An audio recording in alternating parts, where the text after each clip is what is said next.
Saludos a todos, bienvenidos a este nuevo sitio de aprendizaje. El día de hoy les explicaré lo que es la referencia textual.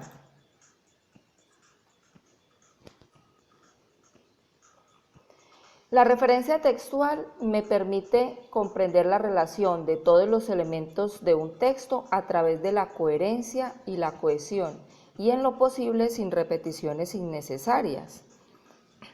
En este video tutorial vamos a ver cuáles son esas repeticiones innecesarias y de qué manera las podemos hacer. Los elementos de referencia dan cohesión a un texto y son los siguientes, que pertenecen a la referencia situacional. El primer caso es la deícsis. Se llama deícsis a los elementos deícticos, a aquellos que nos permiten entender quién habla, a quién se dirige, cuándo habla, desde dónde habla, entre otros. En términos generales, deícsis significa etimológicamente señalar o indicar.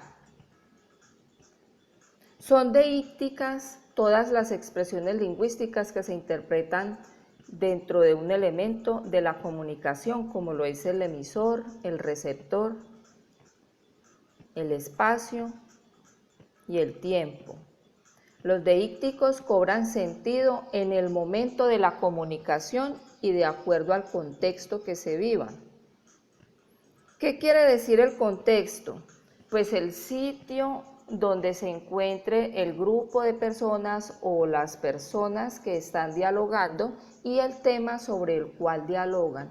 A eso hace referencia al contexto del acto comunicativo. Se distinguen 4 clases de deícsis. Entre ellas está la personal, la temporal, la espacial y la textual. Recordemos que esto es algo que nos va a ayudar a no repetir las mismas frases dentro de un mismo texto o en el acto comunicativo. Miremos la deícsis personal. La deícsis personal se refiere al papel que desempeña un participante en la comunicación y puede expresarse a través de pronombres en primera, segunda o tercera persona. Y con los pronombres deícticos como yo, tú, él, nosotros, porque no conocemos en sí quiénes son los que están transmitiendo el mensaje. Por ejemplo, en el caso de que estuviéramos en el salón de clase, el profesor le diría a 2 estudiantes, tú y él traigan el trabajo. En este caso, tú y él se convierten en deícticos porque no conocemos quiénes son esas personas. En el contexto, los que están allí saben a quién hacen referencia, pero quien no se encuentre dentro del contexto no comprenderá a quién se están refiriendo. Entonces es una economía en el momento de la comunicación porque se ahorró los nombres de las personas. Vamos a mirar la deícsis temporal. Marca un referente de tiempo en relación con el momento en que se articula el mensaje y suelen ser adverbios de lugar, demostrativos, verbos de significado locativo. Por ejemplo, ¿cuándo empiezas, Johnny? No sé, hoy. Creo, no, pasado mañana. Los elementos que están subrayados con rojo se convierten en palabras deícticas de la parte temporal, porque está marcando un tiempo que necesariamente no es preciso. Podríamos decir, Johnny, ¿qué día empiezas a trabajar o a hacer la actividad? En este caso se ahorró el mensaje y simplemente se coloca cuando empiezas porque ellos dos ya están manejando un contexto y un tema conversacional. La deícsis espacial sitúa a un participante en un espacio indicando cercanía o lejanía. Por ejemplo, aquí y allí son deícticos, cobran su significado en relación con el contexto y los participantes. Aquí puede hacer referencia a mi casa y allí puede hacer referencia a la casa de otro participante. Miremos un ejemplo. Lo de ahí falta, lo que ahí falta tú lo sabes. Podrías leer hasta lo que mis lágrimas han borrado. Entonces miren que la palabra ahí es un adverbio de lugar y está haciendo referencia a un sitio específico y es de conocimiento solo de las dos personas que están teniendo el acto comunicativo y que manejan el contexto del tema que están desarrollando. La deíxis textual o discursiva se realiza con pronombres personales o demostrativos neutros, como eso o ello. Le permite a los fragmentos del texto que se han dicho o que se van a decir más adelante, que tengan como una finalidad. Por ejemplo, le dije que Juan podría estar enfermo. Al escuchar eso, empezó a llorar. La palabra eso reemplaza toda la primera frase que aparece hasta la coma. Por eso es muy importante la deíxis, porque lo que hace allí es una economía en la comunicación. Como pudimos observar, la deíxis nos ayuda a no repetir tantas veces las mismas palabras y para esto hacemos uso de pronombres, adverbios, artículos, entre otros. Ahora bien, el uso de estas palabras se pueden hacer teniendo en cuenta que hay un tema que se ha venido tratando con anterioridad. Otro caso de la referencia textual para la economía lingüística es la anáfora.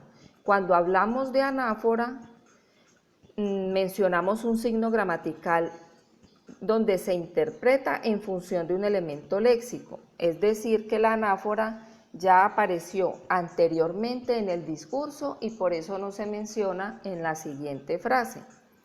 Por ejemplo, Ofelia le declara su amor a Samuel, pero éste la ignora. La es un artículo anafórico porque el receptor entiende que la reemplaza la palabra de Ofelia. Entonces hace como un reemplazo de algo, de un nombre, para poder ahorrarlo en la siguiente oración. Otro caso de la referencia textual es la catáfora.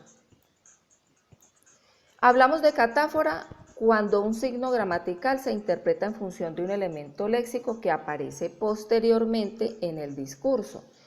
Miremos, en el caso anterior aparecía después de algo que había sido enunciado, que era la anáfora.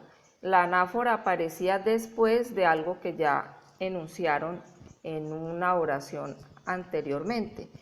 En este caso, la catáfora antecede a esa enunciación.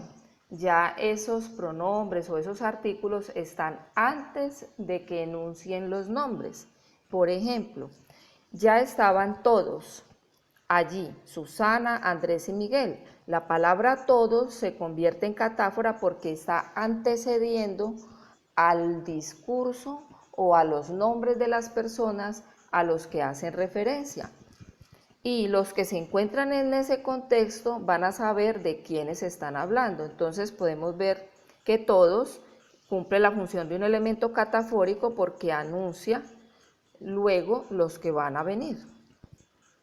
En la catáfora es muy importante tener en cuenta los signos gramaticales porque remiten a signos que se pueden encontrar dentro de un contexto lingüístico. Ese punto final o el punto y coma o el punto seguido me da pie a mí para iniciar otro tipo de conversación.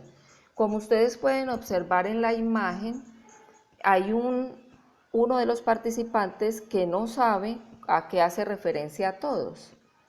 Por eso, cuando hablamos del contexto, es muy importante el uso de estos elementos contextuales, de la referencia textual. Bueno, y el último elemento de la referencia textual es la elipsis. En el caso de la elipsis, el contenido lingüístico que se ha omitido puede ser recuperado por la situación o por el resto del enunciado y se basa en una situación comunicativa. Generalmente esto sucede con frecuencia en una conversación. Aquí hacemos otra vez referencia al contexto comunicativo. Entonces, en definitiva, la elipsis consiste en la omisión de una o varias palabras en un enunciado sin que se pierda el sentido. Por ejemplo, este año voy de vacaciones, el que entra no, suprimí año y voy. El siguiente ejemplo, Estela fue a comprar zapatos, Federico pantalones. Fue a comprar, fue suprimido en la oración del segundo sintagma. Y finalmente, la leche me cae pesada y la crema no. ¿Qué suprimí en el segundo sintagma? Me cae pesada. Bueno, hasta aquí pudimos entender entonces que la referencia textual utiliza algunos conceptos para hacer economía en el lenguaje y en el momento de la comunicación. Pero esa economía se hace teniendo en cuenta el contexto comunicativo, es decir, el tema del que se está hablando y el sitio donde están las personas reunidas.